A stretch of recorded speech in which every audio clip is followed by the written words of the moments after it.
با گفته از شرم نکرده که مردم اسفره را قطعی مردم واروخ پیش انداخت حکومت از قفا اسکرا را مون بهترمی شرمندگی روسیایی را ببین به این درجه تامت ببین به این درجه حسد نکن زورت نمیرسه بزرگای ما میگن که الحسد کصداء الحدید لا یزال بصاحبه حتی یأکله.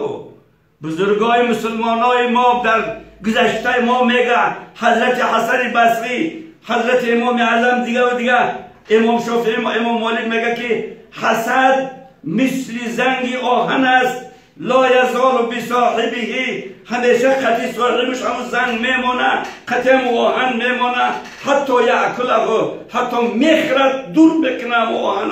ای کبیری تو حسد داری، حسد ترا میخرد دور میکنه و هیچ دستت نمیویه و ملت تاجیکستان را تحصیل کرده نمیتونی، هیچ دستت نمیویه. خدا ترا خار کرده است، خدا ترا ذلیل کرده است. قرغزها را دلیر جسور میگوی، دلیر جسور همیای دلیر جسور.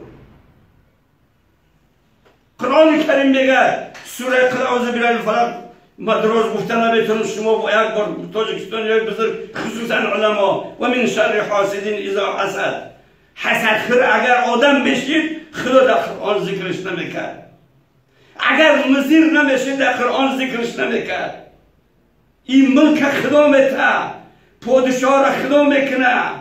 اول در عالم پروردگار در آسمان در عرش بالای عرش پروردگار امضا میکنه، بر عالم کروبیا چهارم آسمان میآید و امضا میکنن، بعد با آسمان یکم میآید، بعد با زمین میآید، بعد خدا در دل مردم میاندازه که یک طرف پادشاه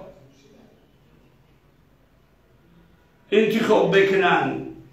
این کاری بنده ها نیست، کاری پروردگاره. این را خدا داده که مردم تاجیکستان